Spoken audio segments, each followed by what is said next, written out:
What is the one thing that stands between most of us and feeling happy, content, and fulfilled? Welcome back. I'm Gila Ross, host of the Power Up podcast, where we share short, relatable ideas that impact and upgrade our everyday lives. And in this episode, together with the Wednesday night group, we look at the key to finding happiness, contentment, and fulfillment. Welcome, everyone. Okay, so tonight's question is going to be, what does a person need in order to be happy? It's debatable. Start us off then. Hi, Rena. Family and health is the most important to be happy with.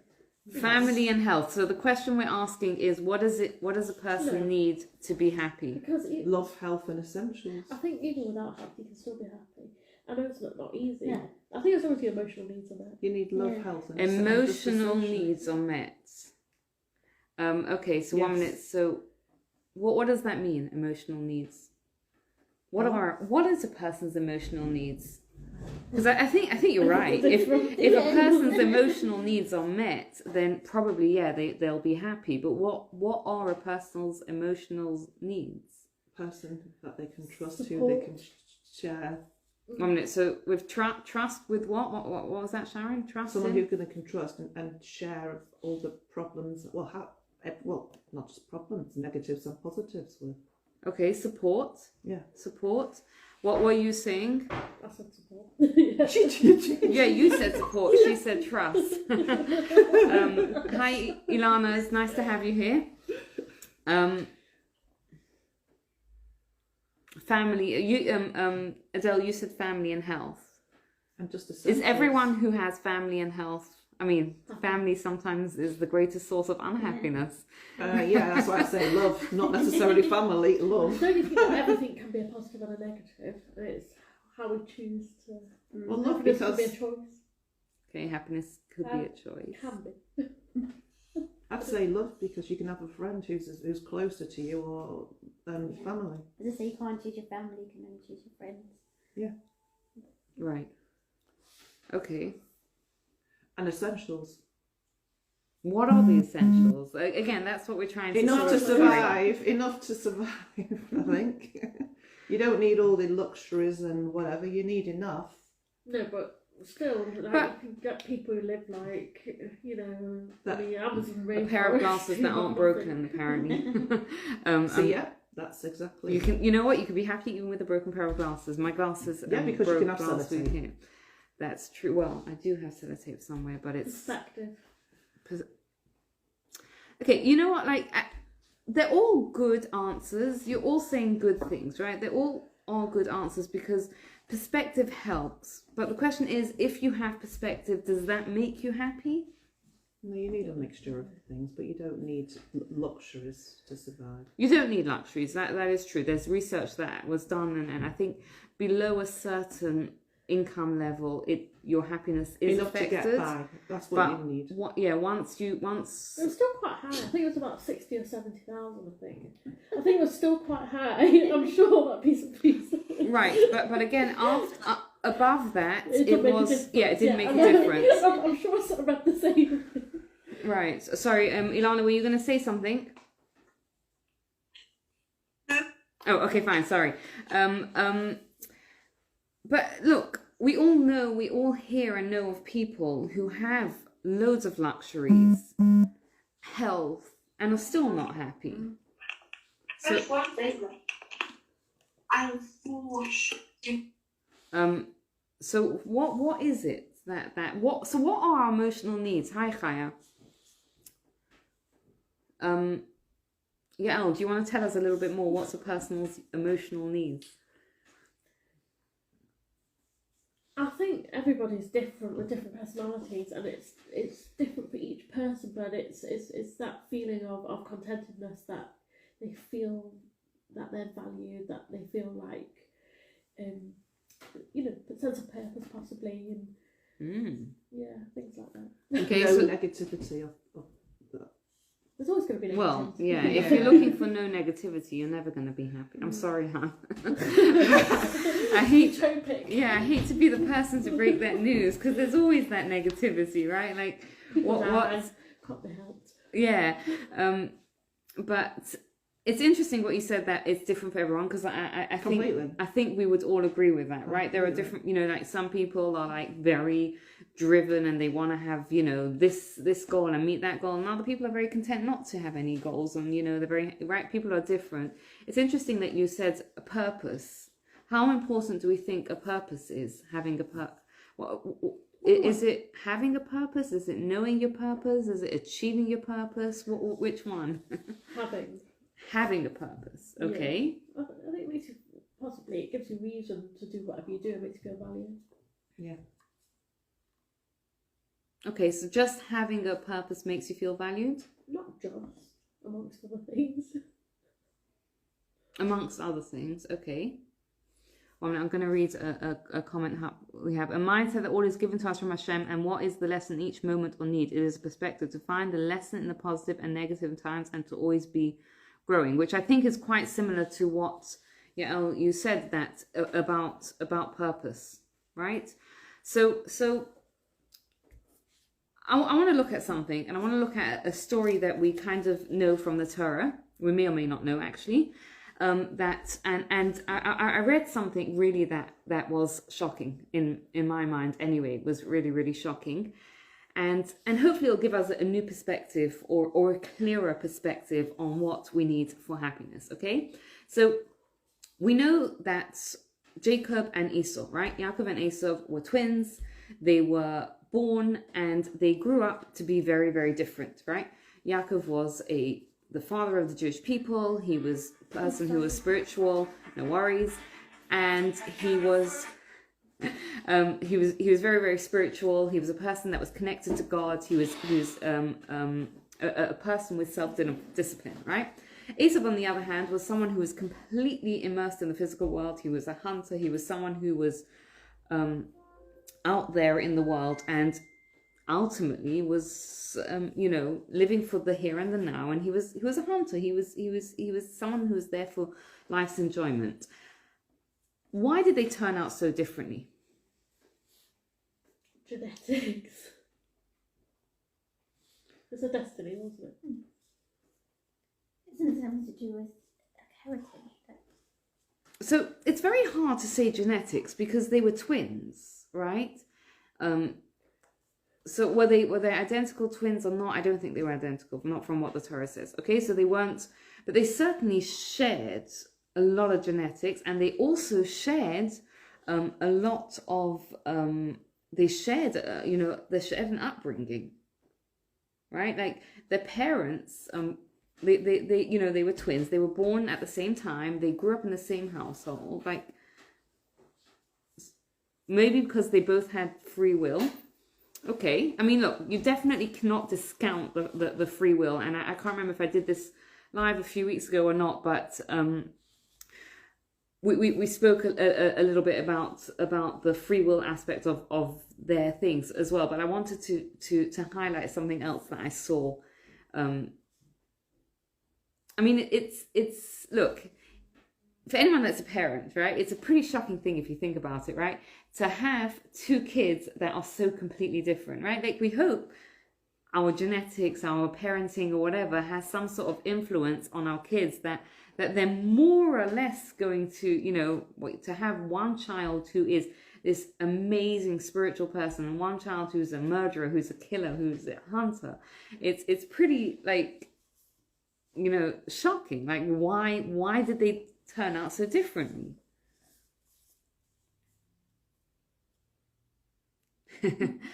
Stumped you? Any thoughts? It's also, I would assume it's to do with who they hang out with.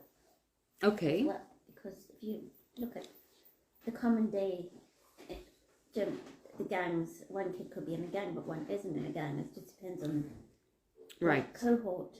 Okay. Look, there's definitely the connection with. Sorry about that.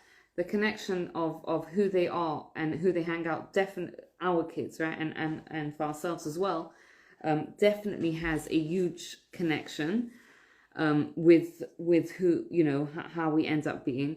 So I want to share with you an incredible idea that I read, that now I want to before I start it, I want to preface it by saying is that generally in the Torah, when it talks about our forefathers, right, it talks about Moses, Aaron, and it never, and they were incredibly holy people, right? But the Torah doesn't. I'll read to you what Rav Hirsch lived a couple hundred years ago says about it. He says, "Our sages who never objected to draw attention to the small and great mistakes and weaknesses in the history of our great forefathers, right? And thereby make them just the more instructive for us." So whenever there's an opportunity for the Torah to highlight the mistakes in Jewish history, the Torah takes that opportunity. But we have to understand and put it in perspective. I'll give you an example, right? When the Jews came out of Egypt, what do we know about the Jews, right? If you read through the text, you'll hear that the Jews came out of Egypt and they made this mistake and they made that mistake and make the other mistake. And it's for us, as reading the text, we can look at it and say, hold on a second, you just witnessed, you know, the 10 plagues. You just witnessed God taking you out of Egypt. And then you just like, you know, test and challenge God so many times, like, what's with you? But the thing that we have to bear in mind is that the Jews, the mistakes that the Torah lists, the Jews tested God. They messed up 10 times over a period of 40 years, right? Think about that, right? Like, I don't know about the rest of you, but 10 times, I could do that in a day, right? You know, like it's when you sort of put it in perspective, that this is who we're dealing with. We're dealing with people who are on such an elevated level, right? They were so self-developed and they were so self-aware and they were so close to God that they only messed up within 10 times within 40 years. It gives us a different perspective. But why is the Torah highlighting those 10 times? Because each of those 10 times is an opportunity for us to learn from, right? So it's the same thing that here. So Rav Hirsch says is that he says perhaps the reason why Jacob and Esau turned out so fundamentally different is because that their parents, right, Yitzchak treated them the same, right? He said they both had exactly the same teaching and educational treatment, and the great law of education, which is Chanoch lanar al pi darkoi, that you have to bring up each child according to his own way, was forgotten. Right, so Rav Hirsch is saying something incredible here. He's saying that the reason, perhaps the reason why Esau became Esau is because his father treated him as though he was the same as Jacob. Right, what does that mean for us? And Rav Kook, who's a rabbi who lives in Israel, gives a similar example, right? And he says, you know, he tells the story of when Adam sinned, right? And God calls on him, and God says to him, Ayeka, where are you? Now, what does that mean? God is all-knowing. God sees everything. Why is God asking Adam, where are you? Anyone knows? Why did God have to ask Adam, where is he? Any idea? So the reason why he asked him was because God wasn't asking him, where are you physically? God was asking him, like, where are you spiritually? Like, who are you? And Adam had lost that sense of self, right? Beforehand, Adam knew himself, but through the sin, he lost that sense of who he was, and that's why he wasn't able to answer God. When God said, where are you? He wasn't able to answer him. And I don't know if anyone's ever had that sort of they call it, I think, an existential crisis, right? That moment in life where you kind of feel like who am I? What is my purpose? What is my value, right? What am I bringing to this world? And that sort of feeling of not knowing yourself is profoundly difficult. And Rav Kook says, imagine if you have someone, he was the head of yeshiva, so the example he's going to give makes a lot of sense in context. As he says, let's say you have a student, right, a yeshiva guy who's in yeshiva, and everyone else around him is studying a lot of Jewish law, halacha. But that's not how his brain works. right? His brain works in terms of Agadah, which is a different type of Torah study, right? It's also part of the Talmud, but it's a different type, right?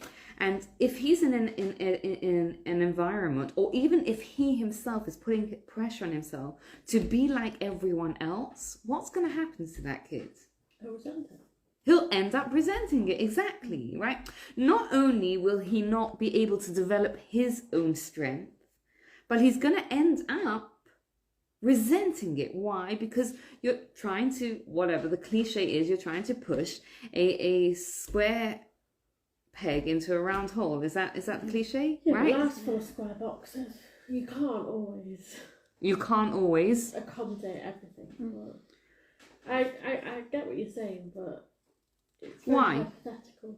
Why can't you always? Because I think, like, let's say we talk about nowadays, we talk about like education system is very for one child in mind. Like the way mainstream schools are. Right. Do you know what I mean? Yeah, and it's a problem. Yeah, but you can't always meet your children's needs in the sense of what might be best for them just because of environmentally. Right, but who's the problem on? Is the problem on the child, or is the problem on the system? There's a problem in the system. Exactly. That, but then you don't necessarily bring out the best in the child. Right, and this is the exact point, right? Like very often, you know what happens is, let's just take that example of a kid, right? You have a kid who is very energetic, right? And you put them in a classroom where they're expected to sit down and think, right? So what do we say? Oh, you know, the kid is too energetic, or the kid can't sit still. But what's the real problem? Sometimes is the problem is that we're not catering towards that child. I don't think there's any such thing as a bad kid. Do you know what I mean? But it's not. We're not even. No. No. We're not meeting a need somewhere. Yes, 100%. But we're not even. We're not even getting into whether the kid is good or bad.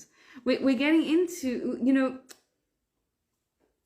I think it's very important to distinguish between, and I think when a kid is young, hopefully most people say the same thing, right? There's no such thing as a bad kid, right? Yeah. But come to high school, and people don't say that anymore. No. And you know what? The reality is it's the same thing. Okay? If a teenager in high school is not behaving, it's usually the same thing. It's because the need's not being met, right? So we're looking at these kids that aren't fitting, and this is what Rav Kook is saying, right? You're looking at this kid and he's not doing halacha, right? Because that's not how his brain is wired, right? Or you know, because his interest is in Agadah. But if the system is set up, or if he feels the pressure to be like his friends who are doing that, and then he ends up resenting it, and then he loses his interest, and then you look at the kid and you're like, oh, this is a kid that's a bad kid, and this is a kid that thing, right? This is what Rav Hirsch is saying about Yaakov and Esav here. It's incredible, right? And obviously we have to understand that you know, we're talking about Isaac, whatever. We're shining a spotlight on Isaac, right?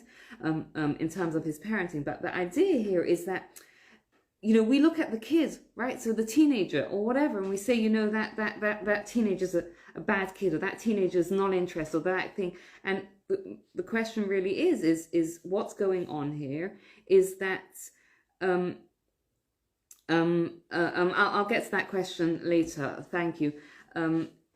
What's going on here is that we're not helping that child discover who they are, right? We're not helping that, and you know what? The same thing happens to us, and I'll share with you something that I come across the whole time.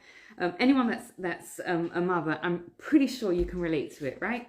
If you remember back when your kids are small, if you still have small kids, right, and you're out somewhere and your kid messes up, right? Anyone has ever been in a situation where you react differently and you discipline your child differently in public than you would at home? I'm quite sure. You don't want to make as much of a fuss. Not to, but I'll think about it. But Process. why do you have to be conscious not to? Because you don't want to create too much of a fuss and attention on yourselves. And also because people watching you, so you think I need to be a perfect person. Right, and also like we sometimes feel like, you know, like for example, you know, like someone told me yesterday, like that her kid was somewhere, right, and her kid was like, you know, bouncing around the table or whatnot, and that's just the way they is. But because they were in an environment where like the adults or whatever, it was her parents or in-laws, I don't know, what were making a fuss about it. Like she felt the pressure to do something or say something, right? Or you're in a school playground and you know your kid is doing something that ordinarily you wouldn't mind, right? But you're worried how other people are things. Why do we do that? Why do we do that? And why are you saying that you have to be conscious of it? Is because every single one of us has insecurities, right? We all have, you know, that moment where we kind of feel like, am I doing the right thing? You know, should I be tough on them? Whether you're being judged. Yeah, and am I being judged, I right? think you'll never really know the answer to that. And that's just parenting. You constantly will question yourself, maybe it's just me. But I also just think if you treat your child differently outside than you do inside, that you're giving the kid different mixed. 100%, 100%. So I've maybe on an odd occasion I haven't, but I really try and make sure that it's consistent, yeah. And look, the challenge though is that we do sometimes feel judged, and where does that come from? Like, where does this fear of being judged come from? It comes from, we all have insecurities, right? Like if you had 100% conviction that this is the way to deal with this situation, I don't know what the situation is, right? Whatever. Can someone share a situation? Or when you might be tempted to say something. In a restaurant. Right. In a restaurant and your kid is colouring on the napkin, right?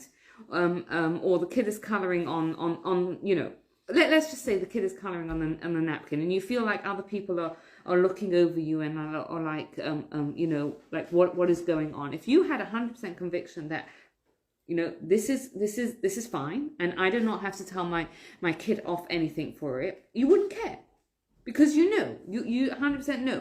But if your kid is I don't know, making a little bit of noise with the cutlery, right?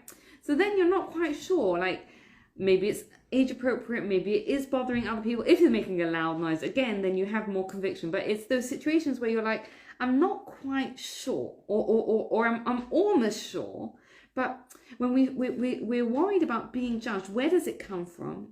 It comes from as well from that place of not fully knowing ourselves, right? So this is what Rav Hirsch is saying, and this is what Rav Kook is also saying, is that when a person, when this kid, right, and he's talking about it from as the head of yeshiva to his students, right, like if and he's also talking about it to his educators about that, right, like if you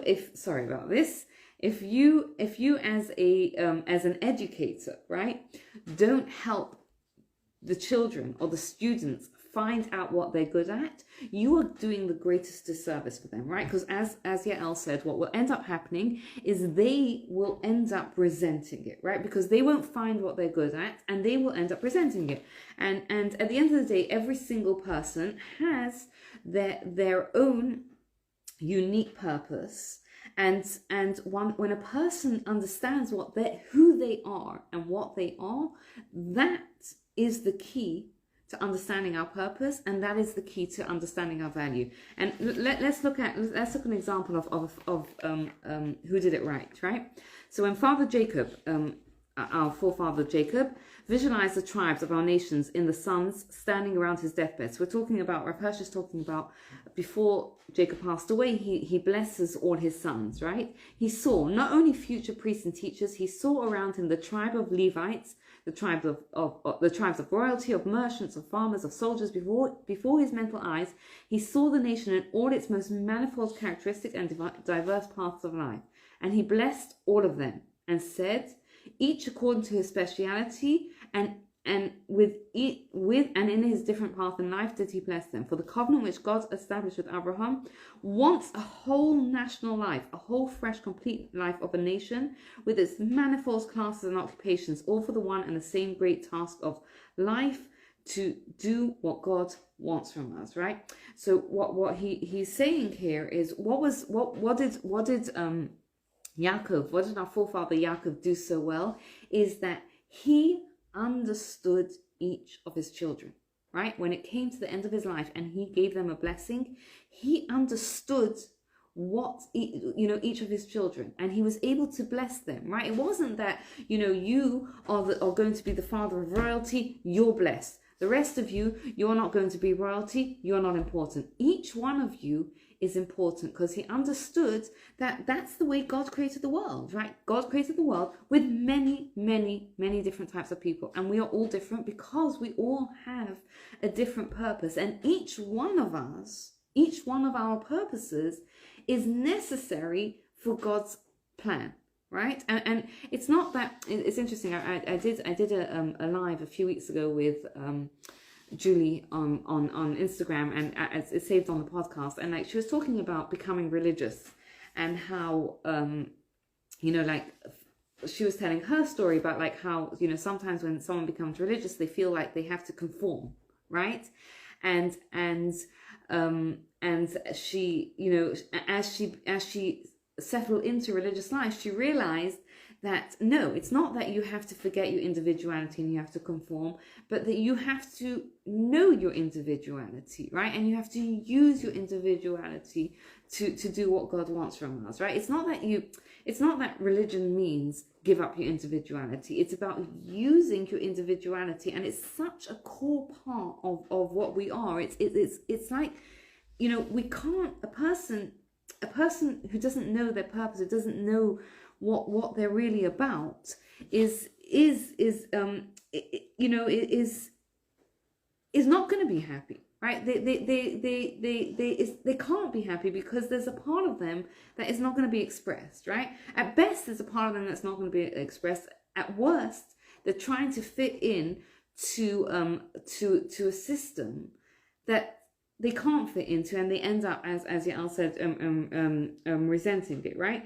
And look at it. Look what he says here. He says to try to bring up a Jacob and an Esau in the same college, make them have the same habits and hobbies, want to teach and educate them in the same way for some studious, sedate, meditative life is the surest way to court disaster. I mean, does that sound like an educational system or what, right? Like it literally sounds right? He's saying a Jacob will thrive in it, but an Esau will resent it, right?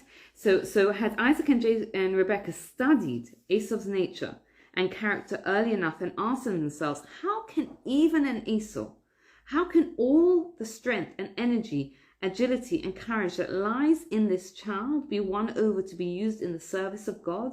And the future Gever, the future person, be trained to become not a Gever sire, which means a hunter, but a Gever Livnei Hashem, a person who serves God.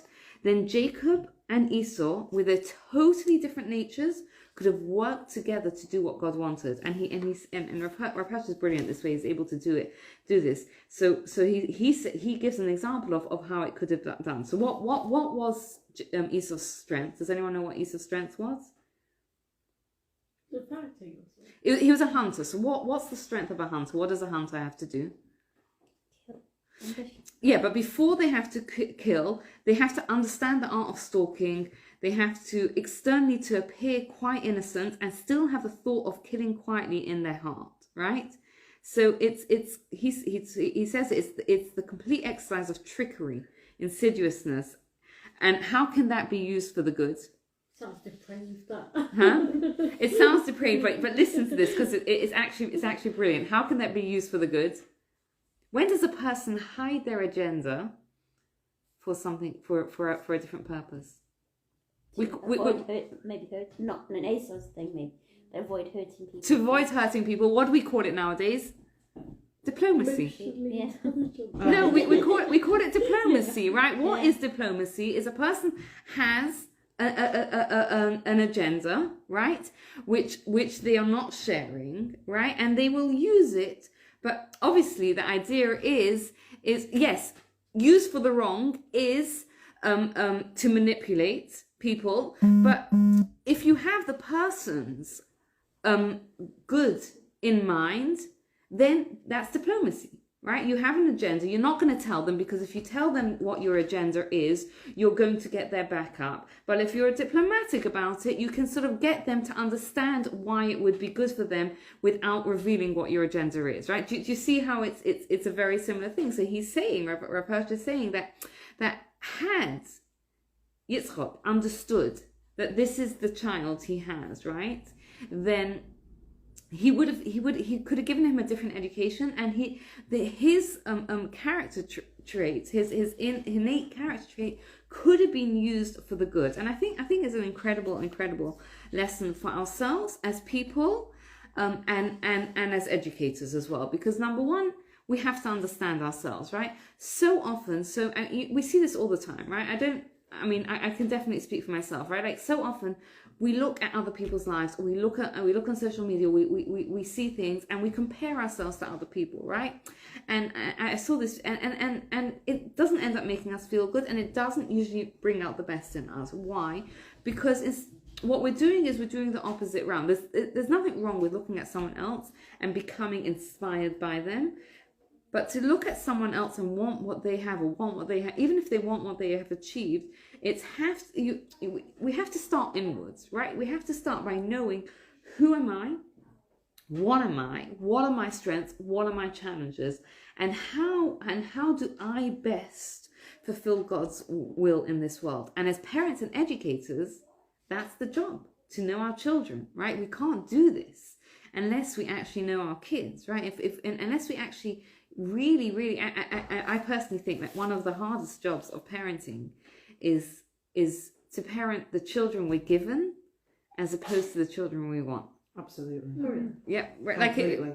Yeah. But you're only given to what you can actually. I was coaching some parents. I was like, look, the children that you're given were given to you because God wants them to you. And like, the mum was like, gosh, that makes me feel like so much less guilty. And the reality is, it's true. The children that we are given to us for a purpose, right? They're given to us because we need to develop something within ourselves, and they're also given us as parents for a reason, which doesn't mean we don't have to do the best, but it means that we can sort of take away some of that guilt. Thank you for taking the time to listen. Please check the show notes for my current offer of a free one-to-one call and how to book it. And meanwhile, don't forget to rate, review, and subscribe to the podcast so you don't miss out. And share the love with anyone who would benefit. Thank you, have a great day, and happy Hanukkah.